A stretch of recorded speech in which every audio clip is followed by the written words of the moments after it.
പെരിഞ്ഞനത്ത് സെയിൻ ഹോട്ടലിൽ നിന്നും ഭക്ഷണം കഴിച്ചതിനെ തുടർന്ന് ഭക്ഷ്യവിഷബാധയേറ്റ വീട്ടമ്മ മരിച്ചു. പെരിഞ്ഞനം പൊന്മാനിക്കുടം സ്വദേശി നുസൈബയാണ് മരിച്ചത്. തൃശൂർ മെഡിക്കൽ കോളേജ് ആശുപത്രിയിൽ ചികിത്സയിലിരിക്കെ ഇന്ന് പുലർച്ചെയായിരുന്നു മരണം സംഭവിച്ചത്. തിയോഫിൻ കൂടുതൽ വിവരങ്ങളുമായി തൃശൂരിൽ നിന്നും ചേരുന്നുണ്ട്. തിയോഫിൻ, നിരവധി പേർക്കാണ് അന്ന് ശനിയാഴ്ച ഭക്ഷ്യവിഷബാധയേറ്റതും തുടർന്ന് ചികിത്സയിലായിരുന്നതും. അന്നു മുതൽ തന്നെ നുസൈബയുടെ ആരോഗ്യസ്ഥിതി ഗുരുതരമായി തുടരുകയായിരുന്നോ? കാവ്യ, ഇന്ന് രാവിലെയാണ് ഈ ഭക്ഷ്യവിഷബാധയേറ്റ വീട്ടമ്മ മരിക്കുന്നത്. പൊന്മാനിക്കുടം സ്വദേശി നുസൈബയാണ്. എന്നാൽ ഇവർക്ക് അതായത് ഈ സംഭവം ഉണ്ടാകുന്നത് ശനിയാഴ്ച രാത്രിയാണ്. ശനിയാഴ്ച രാത്രി ഈ പെരിഞ്ഞനത്തുള്ള സെയിൻ എന്ന ഹോട്ടലിൽ നിന്നും കുഴിമന്തി വാങ്ങി കഴിച്ചവർക്കാണ് ഭക്ഷ്യവിഷബാധ ഉണ്ടായത്. ഇവർ അതായത് ഇപ്പോൾ മരണമടഞ്ഞ നുസൈബയുടെ വീട്ടുകാർ ഉൾപ്പെടെ വീട്ടിലേക്ക് പാർസലായി ഭക്ഷണം വാങ്ങി വീട്ടിൽ വെച്ച് കഴിച്ചവരാണ്. ഇങ്ങനെ വീട്ടിൽ പാർസലായി വാങ്ങി ഭക്ഷണം കഴിച്ചവർക്കാണ് ഭക്ഷ്യവിഷബാധ ഏറ്റത്. ഹോട്ടലിൽ നിന്ന് നേരിട്ട് ഭക്ഷണം കഴിച്ചവർക്കാർക്കും വിഷബാധ ഏറ്റതായി റിപ്പോർട്ട് ചെയ്യപ്പെട്ടിട്ടില്ല. ഇവർ ശനിയാഴ്ച രാത്രി ഭക്ഷണം കഴിച്ചെങ്കിലും മറ്റ് നിരവധി പേർക്കും, ഇവരുടെ വീട്ടിലുള്ള 3 പേർക്കും ഞായറാഴ്ച രാവിലെ തന്നെ അസ്വസ്ഥതയുണ്ടായിരുന്നു. എന്നാൽ ഇവർക്ക് ഞായറാഴ്ച ബുദ്ധിമുട്ടുകളൊന്നും ഉണ്ടായിരുന്നില്ല.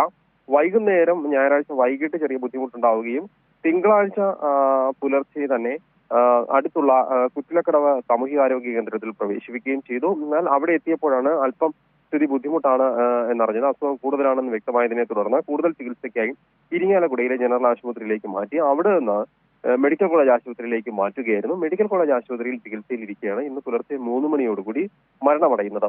എന്നാൽ ഈ സംഭവവുമായി ബന്ധപ്പെട്ട് 178ഓളം പേരാണ് തൃശൂർ ജില്ലയിൽ വിവിധ സ്ഥലങ്ങളിലുള്ള ആശുപത്രികളിലായി ചികിത്സയിലുള്ളത്.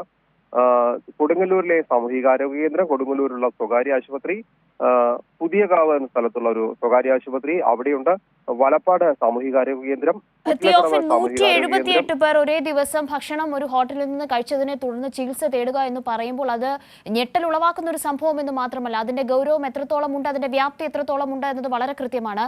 നിലവിൽ ഇപ്പോൾ ഈ ഹോട്ടലിനെതിരെ സ്വീകരിച്ചിരിക്കുന്ന നടപടികൾ എന്തൊക്കെയാണ്? ഇപ്പോൾ ഒരു മരണം കൂടി റിപ്പോർട്ട് ചെയ്ത ഒരു സാഹചര്യത്തിൽ സെയിൻ ഹോട്ടലിന്റെ കാര്യത്തിൽ ഇനി വരാൻ പോകുന്ന നടപടിക്രമങ്ങൾ എന്തായിരിക്കും? കാവ്യ, അതായത് വളരെ ശക്തമായ രീതിയിൽ നിയമ നടപടികളുമായി മുന്നോട്ട് പോകാനാണ് ആരോഗ്യ വകുപ്പിന്റെയും ഫുഡ് സേഫ്റ്റി അതോറിറ്റിയുടെയും തീരുമാനം. ഈ സംഭവം ഉണ്ടായത് ശനിയാഴ്ച രാത്രി ഭക്ഷണം കഴിച്ചവർക്കാണ് ഈ ഭക്ഷ്യവിഷബാധ ഉണ്ടായത്. ഞായറാഴ്ച പുലർച്ചയോടുകൂടി തന്നെ ഇത് റിപ്പോർട്ട് ചെയ്യപ്പെടുകയും ചെയ്തു. 50ഓളം പേർ ഞായറാഴ്ച രാവിലെ തന്നെ വിവിധ ആശുപത്രികളിൽ ചികിത്സ തേടിയിരുന്നു. ഇത് സംഭവം അറിഞ്ഞതിനെ തുടർന്ന് പെരിഞ്ഞനത്തെ ഗ്രാമപഞ്ചായത്ത് അധികൃതരും ഗ്രാമപഞ്ചായത്തുമായി ബന്ധപ്പെട്ട ആരോഗ്യ വിഭാഗവും ഫുഡ് സേഫ്റ്റി ഉദ്യോഗസ്ഥരും ചേർന്ന് ഞായറാഴ്ച രാവിലെ തന്നെ ഹോട്ടലിൽ പരിശോധന നടത്തുകയും തുടർന്ന് നോട്ടീസ് കൊടുത്ത് ഹോട്ടൽ അടപ്പിക്കുകയും ചെയ്തു. കാരണം ഈ ആദ്യ റിപ്പോർട്ട് പ്രകാരം ഈ കുഴിമന്തിയോടൊപ്പം നൽകിയ മയോണൈസിൽ നിന്നുമാണ് ഭക്ഷ്യവിഷബാധ ഉണ്ടായത് എന്നാണ് നിഗമനം. കാരണം ഈ പാർസലായി ഭക്ഷണം വാങ്ങി കഴിച്ചവരിൽ ചിലർ മയോണൈസ് ഉപയോഗിക്കാത്തവരുണ്ട്.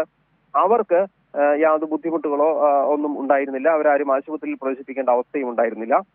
ഞായറാഴ്ച വൈകിട്ടോടുകൂടി ഈ ഭക്ഷ്യവിഷബാധ ഏറ്റ് ചികിത്സയിലേക്ക് എത്തിയവരുടെ എണ്ണം 80-ലധികമായി. തിങ്കളാഴ്ച രാവിലെയാണ് ഇത് 100-ന് മുകളിലേക്ക് പോകുന്നത്. ഇന്നലെ വൈകിട്ട് നമ്മൾ റിപ്പോർട്ട് ചെയ്യുന്നത് 178 കടന്നു എന്നാണ്. എല്ലാവർക്കും ഒരേ ഭക്ഷണം കഴിച്ചതിനെ തുടർന്നാണോ ഭക്ഷ്യവിഷബാധ ഏറ്റത് തിയോഫിൻ? തീർച്ചയായും ഇതിൽ ഒട്ടുമിക്ക പേരും ഈ കുഴിമന്തി കഴിച്ചവരാണ്. എന്നാൽ കുഴിമന്തിയേക്കാൾ അധികം, കാരണം കുഴിമന്തി കഴിക്കാത്തവരും ചിലർ ഈ മയോണൈസ് ഉപയോഗിച്ചിട്ടുണ്ട്. അതുകൊണ്ടാണ് മയോണൈസിൽ നിന്നുമാണ് ഈ ഭക്ഷ്യവിഷബാധ ഏറ്റത് എന്ന നിഗമനത്തിലേക്ക് ആരോഗ്യവകുപ്പും എത്തുന്നത്. എന്നാൽ ഈ ഭക്ഷ്യവിഷബാധ അതായത് പരിശോധന നടത്തി, ഞായറാഴ്ച രാവിലെ തന്നെ പരിശോധന നടത്തി ഈ ഭക്ഷ്യ ഉൽപ്പന്നങ്ങളുടെ സാമ്പിൾ ഫുഡ് സേഫ്റ്റി അതോറിറ്റി ഉദ്യോഗസ്ഥർ ശേഖരിച്ചിരുന്നു. ഇത് പരിശോധനയ്ക്ക് അയച്ചിട്ടുണ്ട്. ഈ പരിശോധനാ ഫലം വന്ന ശേഷം മാത്രമേ നമുക്ക് മയോണൈസ് തന്നെയാണ് ഈ ഭക്ഷ്യവിഷബാധയ്ക്ക് കാരണമെന്ന് ഉറപ്പിക്കാൻ കഴിയൂ. ഈ മയോണൈസുമായി ബന്ധപ്പെട്ട് തന്നെയാണ് കേരളത്തിൽ ഒട്ടുമിക്ക സ്ഥലങ്ങളിലും ഭക്ഷ്യവിഷബാധ നേരത്തെ റിപ്പോർട്ട് ചെയ്യപ്പെട്ടിട്ടുള്ളത്. ഇതിന് കാരണം കൂടിയുണ്ട്. ഈ മയോണൈസ് പലപ്പോഴും തയ്യാറാക്കുന്നത് മുട്ട ചേർത്താണ്. വേവിക്കാത്ത മുട്ട ചേർത്ത് തയ്യാറാക്കുന്ന മയോണൈസ് നിശ്ചിത സമയം മാത്രമേ ഇരിക്കൂ. മുൻപ് ഭക്ഷ്യവിഷബാധ ഉണ്ടായ മയോണൈസിന്റെ ഒരു പ്രിപ്പറേഷൻ ഒക്കെയുമായി ബന്ധപ്പെട്ട് കൃത്യമായിട്ടുള്ള ഗൈഡ് ലൈൻ അത് ഏറ്റവും കൃത്യമായി തന്നെ നേരത്തെ ഇതുപോലൊരു സമാനമായ ഒരു സംഭവം ഉണ്ടായ ഒരു സമയത്ത് ഉണ്ടായിരുന്നു. അപ്പോൾ ആ നിലയ്ക്കുള്ള ഇതിന്റെ കൂട്ടുകൾ അടക്കമുള്ള കാര്യങ്ങൾ ഇപ്പോൾ വിഷയമായിട്ടുണ്ടോ? അതുമായി ബന്ധപ്പെട്ട പരിശോധനാ റിപ്പോർട്ടുകൾ എപ്പോഴേക്ക് ലഭിക്കും എന്നതാണ് കരുതുന്നത്? ഈ പരിശോധന ഫലം ഉടൻ തന്നെ ലഭിക്കുമെന്നാണ് പ്രതീക്ഷിക്കുന്നത്. അതായത് വളരെ പെട്ടെന്ന് തന്നെ പരിശോധന ഫലം ലഭ്യമാക്കാനുള്ള ഒരു ഇടപെടൽ ആരോഗ്യവകുപ്പിന്റെ ഭാഗത്തു നിന്നുണ്ടാവും. കാരണം ഇന്ന് ഒരു മരണം കൂടി റിപ്പോർട്ട് ചെയ്യപ്പെട്ട സാഹചര്യത്തിൽ എന്തായാലും നിലവിൽ ഈ സെയിൻ ഹോട്ടൽ അടപ്പിച്ചിരിക്കുകയാണ്. ഇന്നലെ തൃശ്ശൂരിൽ നിന്നെത്തിയ ആരോഗ്യവകുപ്പ് ഉദ്യോഗസ്ഥരും ഫുഡ് സേഫ്റ്റി അതോറിറ്റി ഉദ്യോഗസ്ഥരും ഒരു വിശദമായ പരിശോധന കൂടി ഇന്നലെ നടത്തിയിരുന്നു. അതിന്റെ കൂടി അടിസ്ഥാനത്തിൽ എന്തായാലും ഹോട്ടൽ നടത്തിപ്പുകാർക്കെതിരെ നിയമ നടപടി ഉൾപ്പെടെ സ്വീകരിക്കുമെന്ന് ഇന്നലെ അറിയിച്ചിരുന്നു. ഇത് നമ്മൾ റിപ്പോർട്ട് ചെയ്യുകയും ചെയ്തിരുന്നതാണ്. അതിന്റെ അടിസ്ഥാനത്തിൽ ഈ നിയമ നടപടിയുമായി മുന്നോട്ട് പോകാനുള്ള ഒരുക്കത്തിൽ ആരോഗ്യവകുപ്പ് തയ്യാറായിരിക്കുന്നതിനിടയിലാണ് ഇന്നിപ്പോൾ ഒരു മരണം സംഭവിച്ചിരിക്കുന്നത്. കാവ്യ നേരത്തെ സൂചിപ്പിച്ചതുപോലെ ഈ മയോണൈസ് തയ്യാറാക്കുന്നതിൽ ഒരു വിഷയം, രണ്ട് രീതിയിൽ മയോണൈസ് തയ്യാറാക്കാം. വെജിറ്റബിൾ മയോണൈസ് ഉപയോഗിക്കാം, അതോടൊപ്പം തന്നെ മുട്ട ചേർത്തുള്ള മയോണൈസ്. ഹോട്ടലുകാർ കൂടുതൽ പേരും ഈ മുട്ട ചേർത്തുള്ള മയോണൈസ് തയ്യാറാക്കാൻ താല്പര്യം കാണിക്കുന്നത് രുചി കൂടുതൽ മുട്ട ചേർത്തുള്ള മയോണൈസ് ആണ്. എന്നാൽ ഇതിലാണ് കൂടുതൽ അപകടം പതിയിരിക്കുന്നത്. കാരണം ഇത് പച്ചമുട്ട ചേർത്തുണ്ടാക്കുമ്പോൾ വളരെ പെട്ടെന്ന് തന്നെ മുട്ട കേടുവരാനുള്ള ഒരു സാധ്യതയുണ്ട്. ഈ മയോണൈസ് വിഷാംശമുള്ള പദാർത്ഥമായി ഈ വിഷയത്തിൽ മയോണൈസ് ആണ് അപകടകാരിയായത് എന്നതുമായി ബന്ധപ്പെട്ട കൂടുതൽ പരിശോധനാ ഫലങ്ങൾ കൂടി വരേണ്ടിയിരിക്കുന്നു. ഒരു കാര്യം കൂടി തിയോഫിൻ, നുസൈബ ഈ ഭക്ഷണം ഇതേ ഹോട്ടലിൽ നിന്ന് പാഴ്സൽ വാങ്ങി കഴിച്ച ആളാണ്. നുസൈബയ്ക്കൊപ്പം തന്നെ അവരുടെ കുടുംബത്തിലുള്ള കൂടുതൽ പേരും ഇതേ ഭക്ഷണം കഴിച്ച് ചികിത്സയിൽ തുടരുന്നുണ്ട് എന്ന വിവരം ഇപ്പോൾ പുറത്തു വരുന്നുണ്ട്. ഇവരുടെ ആരോഗ്യനില എങ്ങനെയാണ്? ഒപ്പം എത്ര പേരാണ് നിലവിൽ ചികിത്സയിലുള്ളത്? കാവ്യ, ഇന്നലെ വൈകിട്ട് വരെ 178, അതായത് 180ഓളം പേർ ഉണ്ടെന്നാണ് ഔദ്യോഗിക കണക്കനുസരിച്ച്. 178 പേരാണ് ഈ മരണമടഞ്ഞ നുസൈബ ഉൾപ്പെടെ. ഇവരുടെ വീട്ടിലുള്ള മറ്റു 3 പേർ ആശുപത്രിയിൽ ചികിത്സയിലുണ്ട്.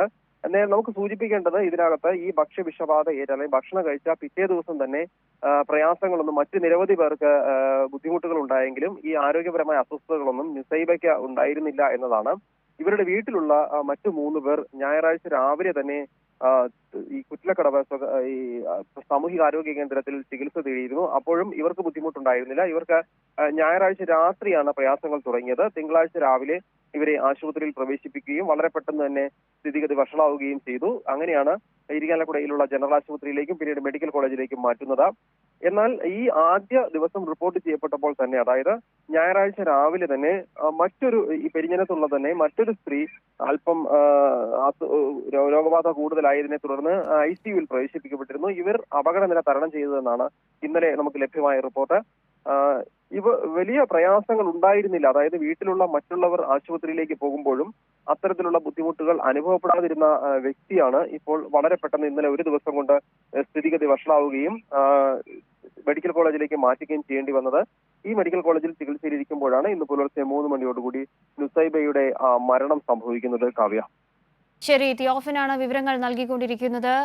തൃശ്ശൂരിലാണ് കഴിഞ്ഞ ദിവസം ശനിയാഴ്ച പെരിഞ്ഞനത്ത് സെയിൻ ഹോട്ടലിൽ നിന്ന് ഭക്ഷണം കഴിച്ച, പാഴ്സൽ വാങ്ങിയും അല്ലാതെയും ഭക്ഷണം കഴിച്ച 178 പേർക്ക് പല സമയങ്ങളിലായി ബുദ്ധിമുട്ടുണ്ടായിട്ടുണ്ട് എന്ന നിലയിൽ വിവരങ്ങൾ വരുന്നതും ചികിത്സ തേടുന്നതും. ഭക്ഷ്യവിഷബാധ ഏറ്റിട്ടുണ്ട്, കുഴിമന്തി കഴിച്ചിട്ടാണ് എല്ലാവർക്കും ബുദ്ധിമുട്ടുണ്ടായത്. അതിനെ തുടർന്ന് ചികിത്സയിൽ തൃശ്ശൂർ മെഡിക്കൽ കോളേജിലായിരുന്നു നുസൈബ രാവിലെ ഇന്ന് പുലർച്ചെ 3 മണിയോടുകൂടി മരിച്ചു എന്നതുമായി ബന്ധപ്പെട്ട വിവരങ്ങളാണ് ഇപ്പോൾ പുറത്തുവരുന്നത്.